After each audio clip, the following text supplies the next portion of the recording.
3, 2, 1. What's up, guys? Welcome to the Buckhouse Podcast. I'm Johnathan Buckhouse, one of your hosts, and that is Benjamin Buckhouse, the other host of this channel. We are two brothers that just get together once a week and talk all things that's going on in our life. And today, I got a bone to pick. I'm a little upset. February is my favorite month. Every time it's February, I'm like hyped. And this freaking month ends 2 to 3 days early. Why is February only 28 days long, bro? So a guy named something Georgian. I think it's the Georgian calendar. Spent his entire life creating a calendar that we're going to use for the rest of our lives, and it works. And that's why there's 28 days in February and 30 days in some months and 31 days in other months.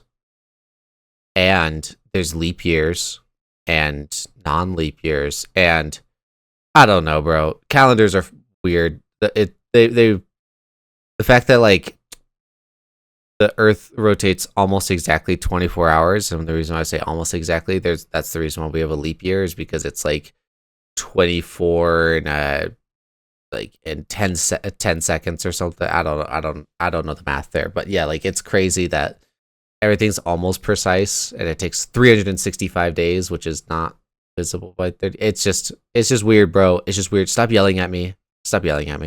Have a myth or a theory, conspiracy theory. I think our calendar is off, and it's not that our winters are getting hotter. Our seasons are getting later. Does that make sense? Okay, so you want to get into global warming today? Well, with all my travels, I've seen the ice wall in person. So, I literally hate it. I hate that. I'm like, dude, February's been going good. I like February. It's one of the best months. What the heck? It's ending in 2 days. Oh, it ends tomorrow. Tomorrow's the last day of February. And I'm just like, that's not fair, dude. What's going on? For me, February's an okay month. I don't know. I know that for you, it's like it's a big part of your snowboard season, so I could see why February is a big deal for you. But it's the Tuesday of the week. Does that make sense? Like out of all the months, February is the Tuesday of the months. I could see February giving off Tuesday vibes. Yeah. Yeah, Tuesday is the best day of the week, by the way. If anyone didn't know that, Hear me out. Hearing you out. No one likes Monday because they come back from work or go back to work from the weekend. Like Monday's kind of like a quote unquote hangover day. You know, like you had a good weekend, you didn't really want to come back to work. You get to work and you kind of get the lowdown of like everything that needs to happen. But Tuesday you show up and you're kind of like just ready for it. You're ready for everything that needs to happen for that week. And you really you kind of like set up on Monday, but Tuesday is just an action day. And if you have a good Tuesday, you have a good week. So I'm hearing you, but I will say, whenever I'm like having a slow week, it's always like it's Tuesday and it feels like it's Thursday.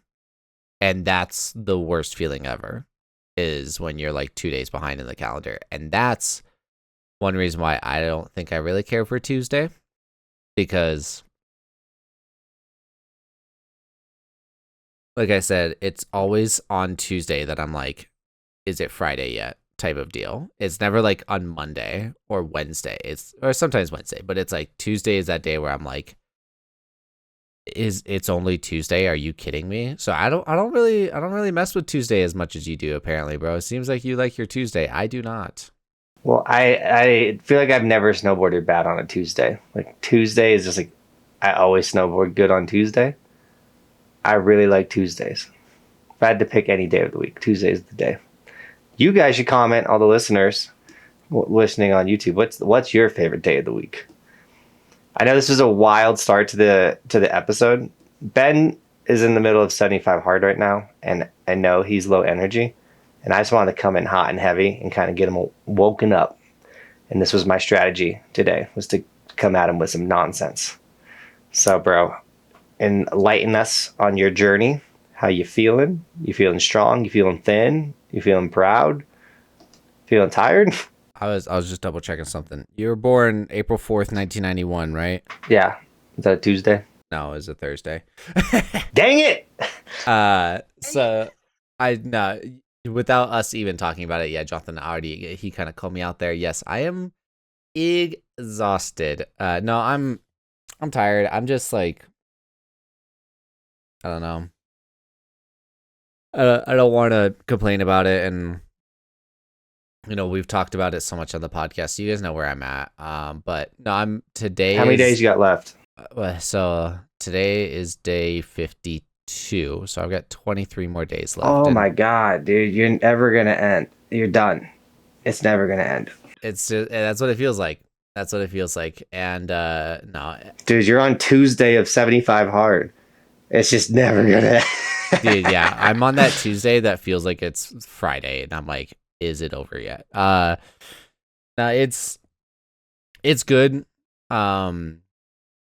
I will say, like, I'm struggling more. I feel like I wasn't struggling with like getting a gallon of water in a day and everything. Now I really am. And same thing with like reading. I'm like, it's the end of the night, and I need to read. Like, it's dragging and it's getting difficult, but that's the point of the challenge, and it's to push you. And so yeah, I don't want to, like I said, I want to just keep complaining about it. I don't want to just always be talking about this, but yeah, no, it's tough. You're on a journey, bro. We're here for it. Kirsty was on a family trip over the weekend, and she came back on Monday, and that was amazing. Because she was gone Thursday all the way till Monday evening, and so it was like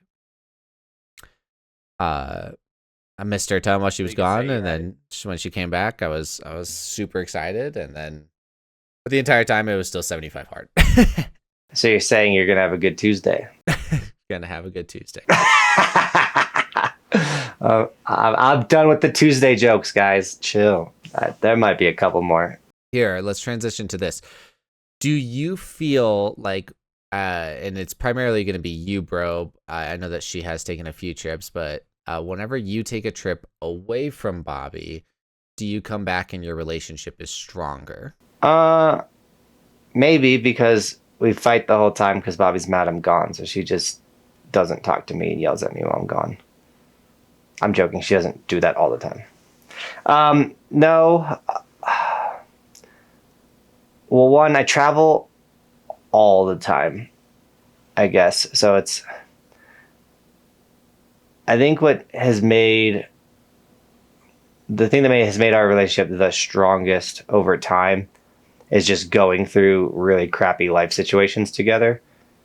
And just the one thing we've stayed consistent is just we knew we weren't going to give up on each other. Despite no matter how mad I make Bobby. And that could be because I'm traveling a bunch, like I just did. I went to Canada, came home for a day, and then went to Austria, and I was gone for like a stretch of like 19 days. That was really hard on Bobby, and I got in a lot of trouble for not planning my trips accordingly. And so, did it make us stronger, or did it make me smarter? It's probably made me smarter over us getting stronger. But I think in a relationship, everything makes you stronger. And the biggest thing is just every day you're together, your relationship hopefully gets stronger and stronger.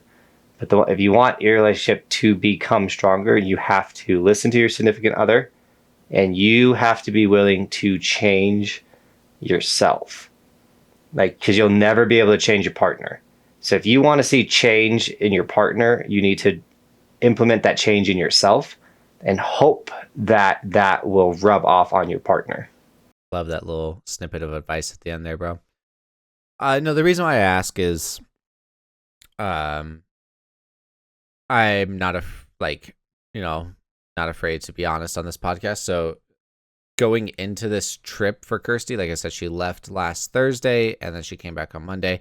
Going into this trip, we were just off, like I think anyone that's in a relationship knows what I mean by that, where you're just like not necessarily on the same wavelength that you're normally on with each other. And it was just tough. And I had a feeling that this trip was going to be really good for us, in the sense of like just kind of having a small break from each other, but to kind of like mentally reset. We still talked every single day and everything, but of course we're not with each other, and so we're not relying on each other every day and everything. So it was refreshing to a certain extent, and I was missing her more than anything, and I was so excited to see her when she got back home, and uh, you know, made that night special of just hanging out and just doing our thing. And we recently got some salmon from the store and a Caesar salad, and we made that together, and like that was like a special little dinner that we did. So I was really looking forward to seeing her, but it feels like we're on a much better wavelength together now because that trip happened. And I felt the same when I was traveling for my social media company, or like she's taken a trip for work before and stuff. So like I feel like sometimes those trips just gives us a big enough break from each other to where when we come back, it's like we're closer together than we were before. You're explaining taking a break. Like sometimes in a relationship, you need space. You need to get away from your significant other because either you're seeing them too much, or like you said, you guys just got into a funk, and you need to remember what it's like to not have this person in your life and how much they better your life. And it just gets you excited to have them like around again. If all that makes sense. Yeah. No, I will admit, like, I've never really taken a break like that, like, just in, like, a day-to-day life, just been like, we need a break. Like, I've never done that, so I guess you're right. I was kind of over-explaining what a break is, but it's like these trips that we have, I don't know, I think it's healthy for our relationship.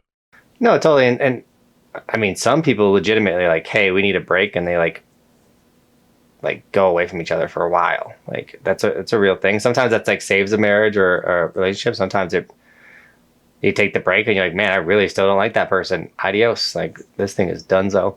But for a couple, I mean, I've been traveling with snowboarding. Years before I even started the YouTube channel. I'd go to like Tahoe for snowboarding and stuff. So yeah, like, me and Bobby always had these like little like, all right, I'm going on a trip. I mean, she's always welcome to go on a trip. Like I'm not the only one that can do trips. And yeah, like over that time frame, you're like, dang, I really like this person and I really miss them. So I know I'm always eager to get back to not only Bobby but to the kids. And despite how fun a trip is, like I'm always like sick. Like I'm about to come home, get back to my routine, or try to get back to my routine. I'm doing that right now, trying to like rebuild all my good habits now that I know I'm not running off to different countries every other week.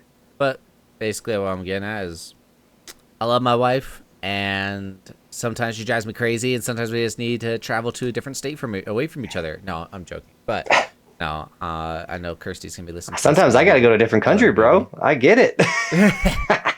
No, listen, you only started going to a different country after you had kids. That's why you're traveling. No, I'm joking. I know that's actually. I honestly no.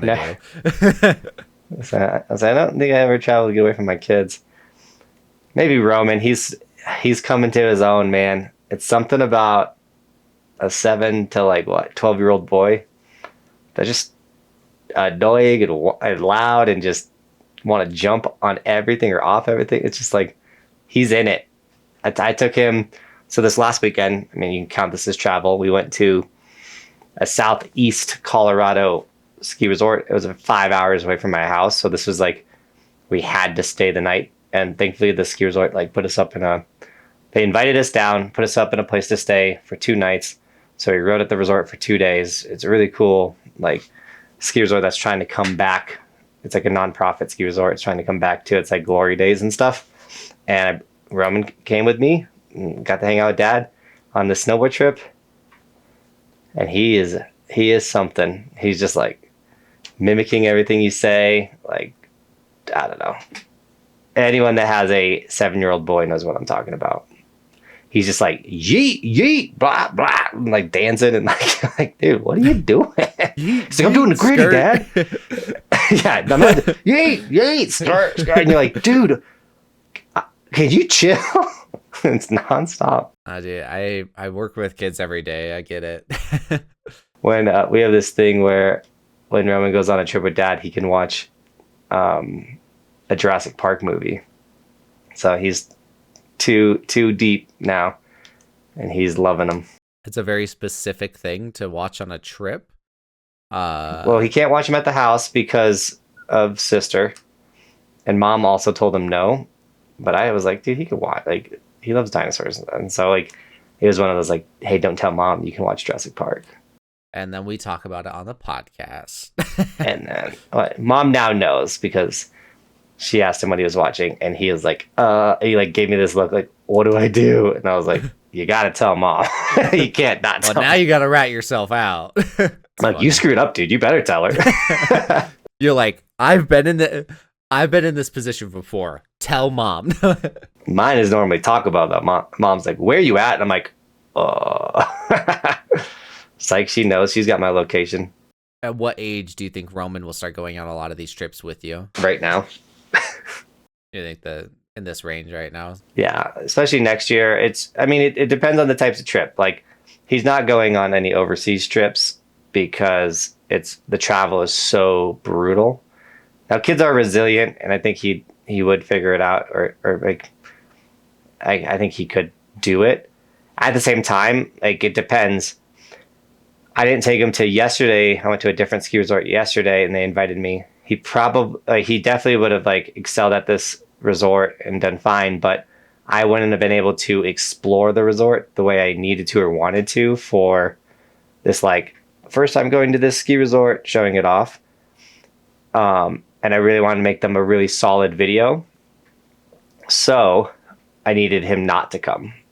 Even though when I showed up, I was like, dang, like, this resort's perfect for Roman. So the next time I go back to that resort, I'm absolutely bringing Roman, type of thing. But sometimes, like, he can't ride black diamonds right now. Like, a super steep, even if it's groomed, if it's super steep, he'll struggle with it. If it's not groomed, he'll struggle with it. And yes, he's going to get better. I'm taking him snowboarding today, but there's a certain, like, my day has to shift around him, if that makes sense, if he comes, which is fine. I love doing that. And once again, when I went and explored that other ski resort down in Southeast, like, he came because I knew that ski resort wasn't going to have black diamond runs. It was going to be very small amount of terrain type stuff. So it just really depends on the ski resort if he can come or not. And I do think next season will be, he comes on a lot of the like US travels. And I was kind of thinking while you were talking, like, if you were to take Roman on a trip and you essentially ignore him because you have to focus on what you're doing, such as like showing off the resort. I know that sounds terrible, but like, clearly you're not doing that because that's why you're not bringing him on those trips, right? But it's like, if that were the case where you brought him, but he was getting kind of like, he was on the back burner and like your job was on the, the focus point there, then he could potentially like start resenting going on those trips, resenting snowboarding itself, stuff like that. He'd be like, I don't want to go snowboarding. Like, I just go and my dad ignores me, So it's like, I think that that's actually really healthy that you're not doing that. Like, you're choosing the path of like, you have to pick and choose the trips that he could go on to benefit him and the relationship and like the experience and everything. So that's good. Well, yeah. But there's also a fine line too of like giving him his freedom. So like with that Southeast ski resort, it's called Katura Mountain Park is the resort, by the way, I guess. He got into a groove. And so that resort's chairlifts are all broken. So right now they're running a snowcat with a trailer behind it to get everybody up. So like at the end of every run, you fully unstrap, you walk on, it takes you up, and you walk off and you strap in. So Roman got into a groove, and I didn't have to worry about him loading or unloading a chairlift and pulling down a safety bar and everything like that. So he got into a groove, and I just let him do his thing, and he loved it. And he had the one run that he was doing, I'd go into the park with my filmer and ride the park. He rode next to the park, but we would always run in, like, we'd ride together at the top of the run. Then I'd go into the park, he would do the rest of the run, and then we'd meet at the end of the park and then get to the bottom. And he loved it. He loved that he had like freedom, if that makes sense. Yeah. I remember the first time that I went on a run, not necessarily by myself because it was with somebody, but so we have close family friends. I don't think first names are bad here. Glenn, Wendy, Katie, and Taylor. Katie is literally my exact age. She's 19 days younger than me, and we grew up together, so we were really close friends. But they were a group of people. They were our friends that we would go snowboarding with growing up. And so I remember the first time that Katie and I went just like on a run together. Like it was just her and I, and we're about Roman's age, like that 7-8 year old. We did get a phone from one of our parents, so that way we could call if we needed to.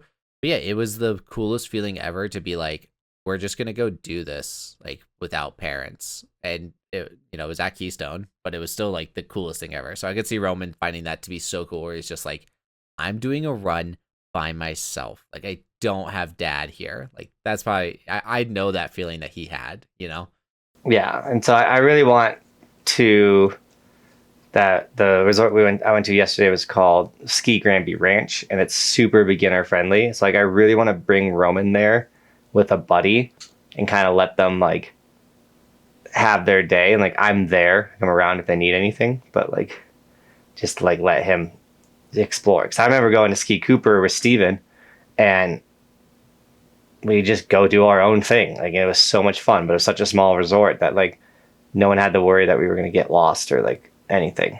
Does he have some snowboard buddies or no, Roman? He does. Right now, the kind of crew that we normally ride with are so good at snowboarding. So it's really good for him to be around them. I mean, when I say they're so good at snowboarding, they carve better than 90% of adults.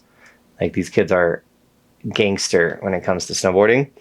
So I want him to ride with them so he gets better, but I do want him to have a friend that's kind of like on his level. And I think he's got a buddy that's kind of like maybe like a little worse than him, but does that make sense? Like they can kind of just grow and get better together. I mean, that's what I had. I had Steven, and we were like the same skill range for many years. Yeah. No, I kind of put it into perspective of like flow state. We've talked a lot about flow state, but flow state, there's a scientific way about it where if you it's like a nothing more than like 10% more difficult for you is so if you're doing a challenge like snowboarding or whatever, it's like if something is too difficult, you're going to lose interest in it because it's way too difficult and you're going to get frustrated. If it's too easy, you're going to lose interest in it because it's just too easy and you're like, this isn't challenging me. So there's a sweet spot of like just difficult enough and not boring enough to where your brain is like hyper focused, and then you can then go in your flow state and learn as much as possible. So it's kind of like getting people around his skill level. Although it's not a competition, they will challenge each other enough to where it's like just difficult enough, but it's not too difficult. Whereas if he's hanging out with the kids that are like flying down the mountain because they can carve so well and they're doing jumps and boxes and brails already. And I know Roman's done some of that, but like if they're exponentially better, like, they're an A51 or whatever, it can rub him the wrong way, because although it may inspire him, it also could be like, wow, they're so good, I can't keep up with this type of deal. So there's a lot of variables, and like that seems like a challenge, but I'm happy that he has somebody that's around his skill level that he can hang out with. Yeah, and it's one of those things where I'm very keen or aware of all this, It's also why I don't push him. Like we went to Katura, there was a park and there's some features he could hit, and he told me, I don't want to ride the park right now. I was like, okay. Like, I'm gonna go ride it. But like he was just working on his heel side sprays. He was getting some good ones. He was so hyped to get big clouds and like have it hit himself in the face and stuff. And that's all he did. And I was like, all right, dude, if that's what you want to do. I've said it many times on the podcast, but for any new listeners, like, I do not care if Roman's a snowboarder or not. I mean, I care. I want him to snowboard with me for the rest of his life, But if he wants to, like, he's really into the ocean. Like, if he wants to go be a marine biologist, like, I'm way more hyped on that than trying to like make him be an X Games snowboarder. I think that just supporting your kids in anything is the right thing to do. Whatever they want to do. If they want to go be an artist, if they want to be a extreme sports athlete, if they want to go be a football player, if they want to go be a marine biologist, I don't care what it is. As long as you're into something, as long as you want something, I think that's all that matters. So I think there's a fine balance, and I do think our parents did a good job with this, not on purpose, just it's how it played out. Of like, our parents, specifically our dad, would get us season passes, and we would occasionally go snowboarding later in life. And I really liked snowboarding, but we still didn't do it too much. They never paid for me to go to snowboard camps. I wasn't like a spoiled snowboard kid and then became a snowboarder. It was like something that was in our realm of life, and we would do it occasionally, maybe like 2 to 3 weekends a year for the how old are you when we started snowboarding? We were probably like, it was like my freshman to like from freshman to senior, we would go like 4 times a year. I think I started snowboarding around like 7 or 8 years old, I think.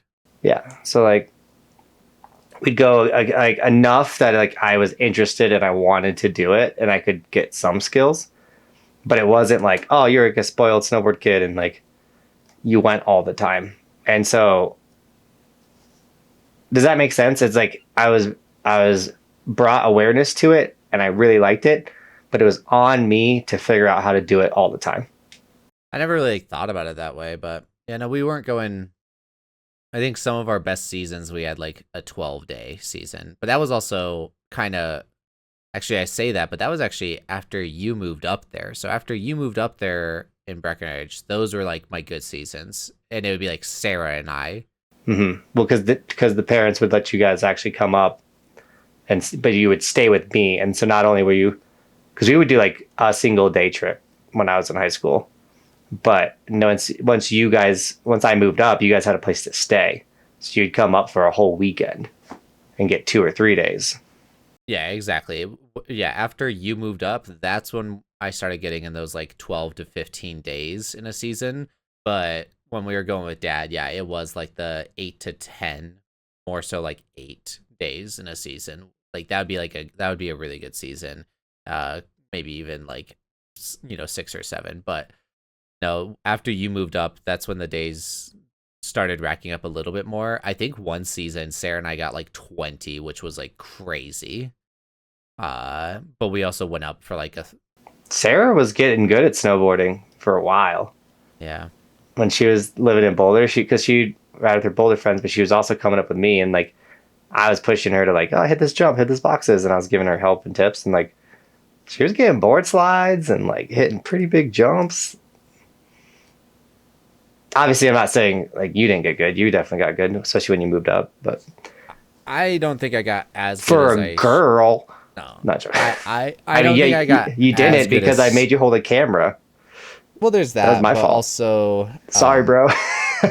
it's one reason why I stepped away from snowboarding. So I actually met a colleague that we got to talking, and she kind of questioned it, and it was like, I didn't take offense to it at all, but I was like, dang, that wow, she's attacking me. No, I'm joking. But so she used to live here. She moved back, but she actually lives in Woodland Park, and she's like, I live in Woodland Park, but work down here in Colorado Springs. She's like, because I love to snowboard. She's like, that's kind of why I moved back here. It's like, I love to snowboard. So we were talking, and then she asked me kind of about like what I've done, and then I told her about the YouTube channel, yada yada, and I was like, yeah, now my brother's like, he just went to Canada and he went to Italy and like all this stuff. And she's like, that's not something you wanted to do. And I was like, I mean, it'd be really cool to be traveling with you, bro. Like I am jealous of that, but I'm at the same time, I'm like, snowboarding is not my passion. Like snowboarding is not something that I want to do every single day. I've done it. I went snowboarding 130 days in a season. I've lived that life, and I don't want to live that life again. And because I just like didn't really have that passion. It was something I thought I had passion for, but I really didn't. But when we were doing that, it was like I didn't have the passion to push myself to do those, to try crazy jumps and rails and all that stuff. Cause I just was like, at the end of the day, I didn't really want to get hurt and mess myself up. I was like, I'm having fun. I'm doing what I'm doing. And yes, I was filming half my days or even more, but you know, like I know that I got really good at snowboarding itself. I think that I got really good at, you know, like going down the mountain, carving or you know, going through trees and stuff. But my like terrain park, I just didn't really have the passion to push myself in that area. So I think I most definitely should be better than I actually am. But at the end of the day, like it's not something I'm super passionate about. So it doesn't bother me. Yeah. Well, when it comes to terrain park riding, like not everybody has it. Like you just gotta be okay with slamming. Like I am so okay with falling and like taking a hard one, and like not everybody has that. It's like good football players love hitting. Like whether you're on offense or defense, they love the collision aspect of football. If you don't like collision, you're not going to be a football player. Like if you're not okay with absolutely just taking one, you're not going to want to get good at terrain park riding. Like you just got to be okay with the slamming. And as for like the riding every day, so I'm on my big calendar, I've been highlighting each day that I snowboard. So I can visually see how much I snowboard. I've never done this. You know, I see like a number. It's like, oh, I snowboarded 160 days. But what does like 160 days of the year look like? And also in 2025, I want to snowboard 200 days. I've never hit a 200-day. I've never hit a 200-day season, and this technically wouldn't be a 200-day season because it will be two seasons because obviously the year changes.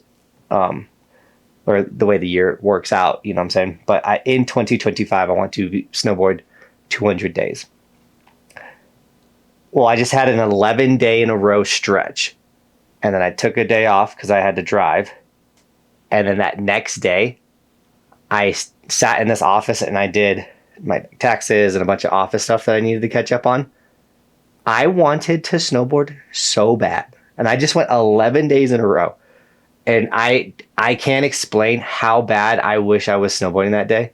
And like I was like, even in my head, I was like, I should just go in the backyard and like take a lot. I should get on my snowboard. I should get on my snowboard. And like I was itching to snowboard. Like I can snowboard every day of my life. And you saying like you don't want to, like I get it. And in order to do it, you just gotta be. I don't know. Like I just have that itch.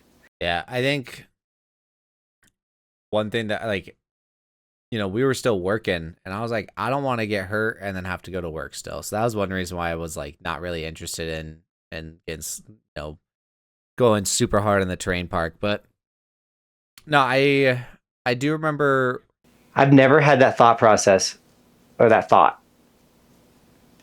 Like, because someone said it to me the other day. They're like, oh, I got to work. And I was like, well, what's your job? Like, oh, I work. I'm an accountant. I work at a desk. I'm like, you could absolutely get hurt. What are you talking about? Like, you break your arm, you sit at the desk. You break your leg, you sit at the desk. Like, go send it. You can go get hurt. Like, you gotta, I can get hurt job. If you're like, oh, I do construction, it's like, okay, I get it. You can't get hurt because then you just literally can't do your job. But if you got a desk job, man, dude, you got no excuse. Go send it. But I've never had that like, oh, I can't go like try and get sick in the train park because I won't be able to work at Target. Like that was never a thought in my head. I was like, I work at Target, so I can not even that. I was just like, I'm sending it. I want to get good at this. I'm going. I'm okay slamming. I'm okay getting hurt. I like being bruised. I took a slam yesterday. I got this nice ice burn and bruise on my hip right now. Like my back hurts because I like got tossed going like 30 miles per hour, and I love it. I love being sore and hurt. I love being sore. I'm sore right now. I love pushing my muscles. I miss that sore. Yeah, I love pushing my muscles. Right now my back is sore, so that's a good feeling. No, I'm Did you enjoying just flex? that. I like stretch my back. I guess Okay. I flex, Okay. He's flexing. Now I miss like my biceps, like from hitting the gym and stuff. Like I feel like noodle arms, and I know I'm still in good shape from all the work I put in the summer, but I'm definitely not where I was when I started the winter, if that makes sense. I'll put on a couple extra pounds. I'm like 6 pounds heavier. I feel noodly. I'm not like getting it. I want to, but we've talked about it a lot. It's really hard for me to work out during the middle of winter. Not trying to just keep on ragging on 75 hard, but I'm excited for the challenge to be over, especially because I actually think that it's hurting my muscle growth a little bit. Yeah, people say that. I know what you're saying. Yeah, it's like I don't have any rest days because rest days are good for you. They're good for your muscles. Yeah, they're good for your muscles. I don't intentionally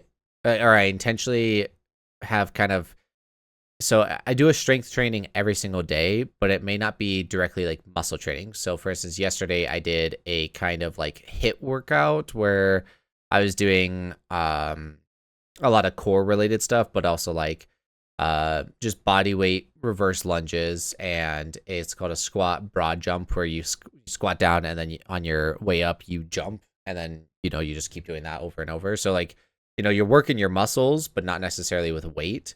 So I still do days like that. They're a lot more cardio focused. Like I'm a lot more tired at the end of those days, so it still is a cardio workout, but it still is a strength training anyways. So I'll do days like that to give my muscles a break from directly me like pushing them with weight. So I still have days in between, but no, I think that me also doing like a cardio workout every single day on top of doing a strength training and not having a rest day, I just think that's stunting my muscle gain a little bit. I still am growing, I'm still getting stronger, but no, I'm ready for 75 to be over, so that way I can grow more muscles.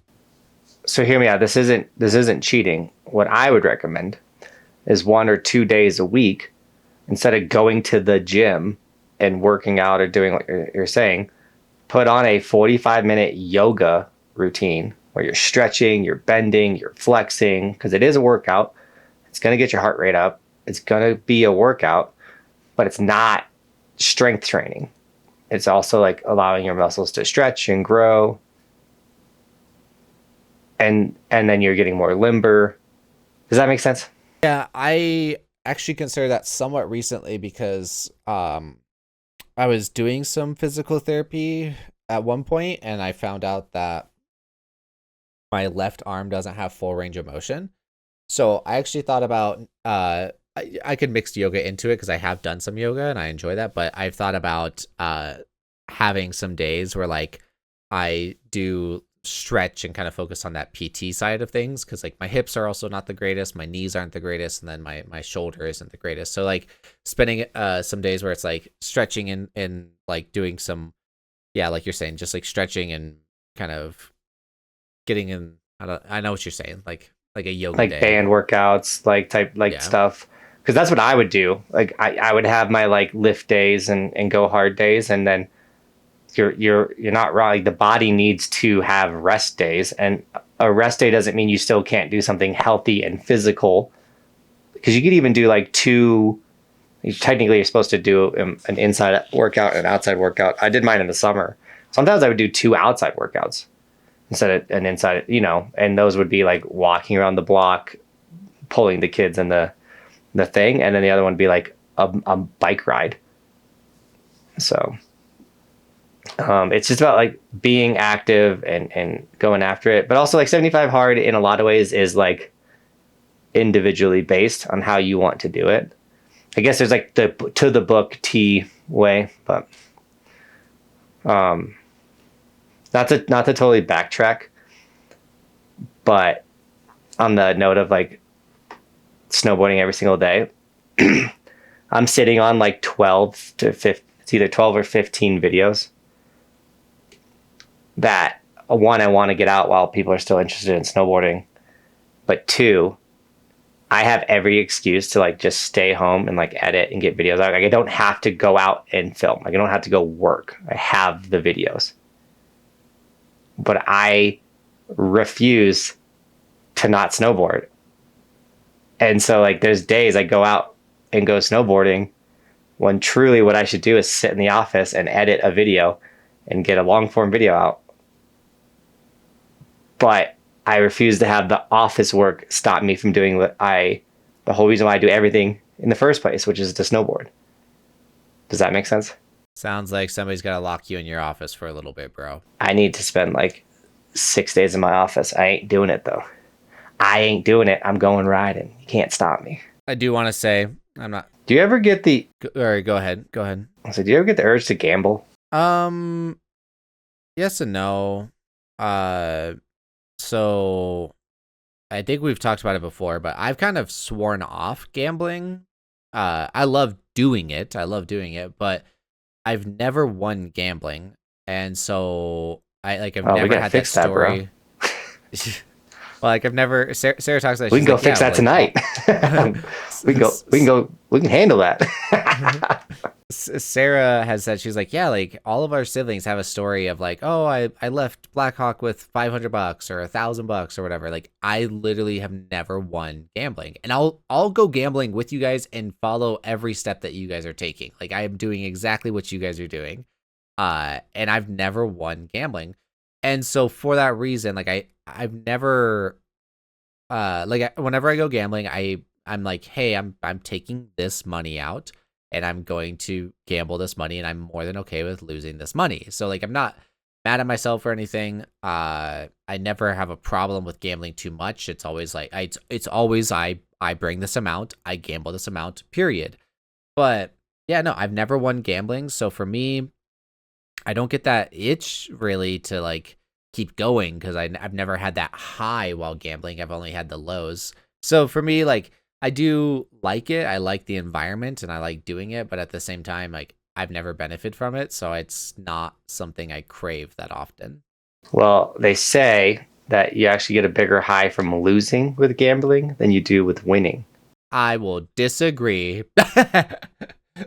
That's why people become gambling addicts, is because they're truly actually addicted to the losses. They feel like they're addicted to the wins, but that's why when they win, they lose it all because they can't stop losing. They're really into like still playing and still losing. And like, it's weird to think about, but I'm like, what are you talking about? I freaking hate losing. I get like mad at everything. But I would say in my overall gambling career or life or whatever, I'm definitely up. Like I've definitely won way more than I've lost. I mean, I've gone to like Vegas and gotten over like 750 from a slot machine. Me and Tyler went for the Packer game, and we had a night. I think I walked out like 600 up in blackjack. Tyler also won like $1,000 between like, we had a killer night. It was so much fun. Well, and then every time I go to Blackhawk, I'm just trying to flex on you. No. But so like the algorithm, you get your For You page or whatever, and I clearly like to watch people gamble because a lot of my algorithms are like Vegas Matt or these people that they make gambling content. They're like, all right, I got $1,200. I'm going to put it on black. Let's see what happens. And then they're like, oh shoot, I lost. And like, that's the video. And you're just like, oh my God, like he just gambled more than I've ever gambled in one hand and lost. And it's so interesting to me. And I get the itch, the urge of like, dude, I need to go play some blackjack. Like I got to put $100 somewhere. Like I don't gamble a lot. I love the games. I love the environment. I love going with friends. I enjoy it. The last time I played blackjack was on my wedding trip to Vegas. And I was there with my brother-in-law. It was literally the night pretty much of my wedding, like the night after my wedding. And I don't remember the exact number, but the dealer dealt me 16 pretty much like 10 to 15 times in a row. I just kept getting 16, and I was just always unlucky. And so yeah, I didn't even get to really like play smart with blackjack because 16 is one of the worst numbers to get. Like, and it just sucked. So I definitely lost money during your wedding, and that's because we were there for like 4 or 5 days. And you don't want to gamble that many days in a row. I hate being in Vegas more than 2 days. After 2 days, I'm like, get me out of here. This is awful. But also, like, you got to know you're never going to win on the strip, at least on table games, because now they have like unlimited shoes, like where it's like the cards always get put back in the shoe and it shuffles and things like that. Like if you want to win with gambling, you have to gamble smart. You got to find either single shoe blackjack, or if you can find double deck blackjack. One of the things I've never lost on is playing Texas Hold'em. Like, I've never gone to a casino, played Texas Hold'em, and not walked away with more money.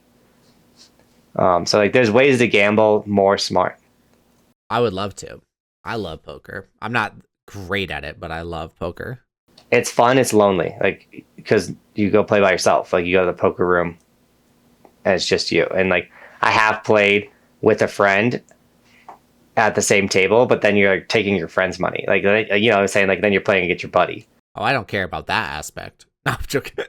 And then the other thing is, like, you win like a big pot, and then it's very bad to just like get up and leave. You know, say if you win like $700 in a hand, if you were to just like, "All right, guys, see ya," and not give the quote unquote give the person a chance to get their money back, you are a jerk. So like, you literally like got to win, and then if you're like, "Okay, I want this money," you just kind of sit there and just wait it out to where it's like it's like a more comfortable time frame to be like, "All right, see ya." Or if you took that dude's money and he had to leave, then you just kind of sit there a little bit longer, and then you get up and leave. When I think of poker, I think of it as literally like a video game, like a strategy video game, because that's what poker is it's strategy. Yes, luck, but it's more strategy than it is luck, to tell you the truth. And so because of that, like, I wouldn't mind just sitting there playing poker by myself. Like, that doesn't bother me, because it's like I'm playing a little video game. And then when it comes to taking your friend's money, I don't want to take my friend's money, but it's like, if that's part of the game, that's part of the game type of deal. Especially if you're playing like against rookies or people that don't have a lot of money, it's so much easier with Texas Hold'em because no one wants to lose their money. I don't know. There's a strategy to it. It's weird. I got the strategy from playing so much Texas Hold'em in high school, back in the full tilt days and all that type of stuff. But anyways, that was just on my mind. Gambling is bad. Don't do it. Don't do it, guys. Don't do it. I will say I was up with my sports betting all season. I was doing really good. And one day, on a Sunday, I think the Packers played early. I was nice and buzzed a little bit. And I was making an afternoon bet, and the Vikings just kept winning and kept winning. And I was like, they're not that good. Like, they got to lose. They got whatever. And I was like, I'm going to bet pretty big that the Vikings are going to lose. And Bristol goes, bet $100. And I was like, oh yeah, Bristol? That is, yeah. Like, Bristol, she's never told me to bet any amount. And she was like, $100, Dad. I was like, heck yeah, Bristol. And Bobby's like, that's a horrible idea. And I was like, Bristol said it. And normally, like, whenever I won the me and Bobby's family are I got a parlay. So I was actually still up for the season in my sports betting, but every week we would pick who's going to win what games, and then whoever won the most amount of games, or picked the most amount of games right, wins the cash prize for the week. And I won it 4 times this season, which is 2 times more than anybody else, and it's every time it's like $150. So, but Bobby was like, "Don't you bet $100 on this game?" And I was like, well, or what I was trying to get at is Roman. Normally, when Roman helped me pick the games that I was like on the fence about or didn't know, I'd be like, "Roman, who's going to win this game?" He'd be like, "This person." And I'm like, "All right," and I pick him. And Roman was like, pretty on. Like, Roman was my secret weapon in that family parlay. So I was like, dude, Bristol is giving me some advice. Like, when the kids give me football advice, it usually works out. I lost that $100. And so my FanDuel account was low. And then the Chiefs losing the Super Bowl didn't help either. I've lost money, or sorry, I've won money sports betting for a weird thing. I can't remember the team I chose. I want to say it was the Chiefs 2 years ago, and I selected them to be early in the season. I selected them to be the team with the most points at the end of the season, and they ended up being that. So I won that randomly. And then the last year, not this last Super Bowl, but the year before, my buddy at work ran those Super Bowl charts or whatever, like the squares where you buy a square and like if the quarter ends on those points, then whoever wins, blah blah blah. I won that 3 times because it was the same score at the end of the quarter for 3 quarters in a row or something. So I won. I won 3 of those in the same Super Bowl, and those are the only times I ever won kind of gambling. And I guess actually you took me to go to bingo once in high school and I won $300 playing bingo. But other than that, I've never won gambling. Did I ever tell you the story like when I quit my job, went all in on YouTube, and money was tight and I needed to pay rent, and Copper was doing a Texas Hold'em tournament for charity for the USASA event. And so you would buy in and they would take half of the buy-in and it would go to the kids, and then the other half would go to the grand prize. And I won that. And Bobby told me not to do it. She was like, "You're not going and playing this." And I was like, "We need the money. I'm going to go win it." And she was like, "No." And she was so mad that I went to go play in this Texas Hold'em tournament. And I freaking won it, $700, and was able to pay our bills. Nothing was like... Never told me this story. Dude, I clutched up so hard. And it was so nerve-wracking because our money was tight. It was like $150 to buy in. And my wife is mad at me. She's pissed that I'm even there, not talking to me, doing the whole wife thing. And so I'm there and I'm like, I also said I was going to win it. So I'm there and I'm like, I've got to win this thing. And slowly but surely, people just start getting knocked out. And I'm like, win one hand, get that, like, just got to survive a bit, wait for your good hands and all this stuff. And then, all of a sudden I'm like, holy crap, I'm on the final table. And then people start doing the whole, like, all-in thing, get knocked out. And then it was heads up. And your boy came home. And I was like, you don't need, like, you don't want to be like to your significant other, like, ha, told you so, bah, there's the money, eat it, I told you I was gonna win. It's like a mixture of like, I was so happy to be like I told you I was gonna go do something, I did it, but also like she was still mad at me, and I don't know. But yeah, that I clutched up with that one. No, I remember one time we played poker with your buddies up in the mountains. I think I was still in high school at the time, but yeah, we played poker with your buddies and we ended up stealing all their money. And then you and I were the last 2. And then we just, did it as a draw because we don't want to do heads up for hours. I remember that. And then same thing happened. Tyler invited me to a poker night with like him, Nick, Eric, and another buddy of ours, Travis. And once again, Tyler and I ended up stealing everybody's money. And when Tyler and I were about to do heads up, we both knew it was coming. So we went heads up and we're like, all right, you want to split pot? And he's like, yeah. So we did that. And Nick is one of Jonathan's longtime friends, Tyler's longtime friend. He got so mad at us. He wasn't the most experienced with poker, but he's like, you guys are just going to stop? Like, you're not going to play and see who wins? And we're like, dude, it's already midnight. And we're not going to we're not going to do heads up for hours. Like, we're not going to do it. That's not going to happen. But yeah. Yeah, because what happens in heads up is normally it's just like, you either like try and play it strategically and it takes forever, or it's just like all in.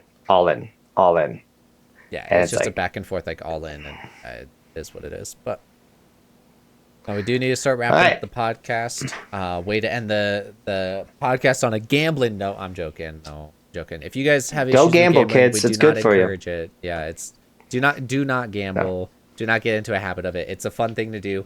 Be prepared to lose the money that you're willing to lose, but also don't pull out anymore. Don't get addicted to it. It's not worth it.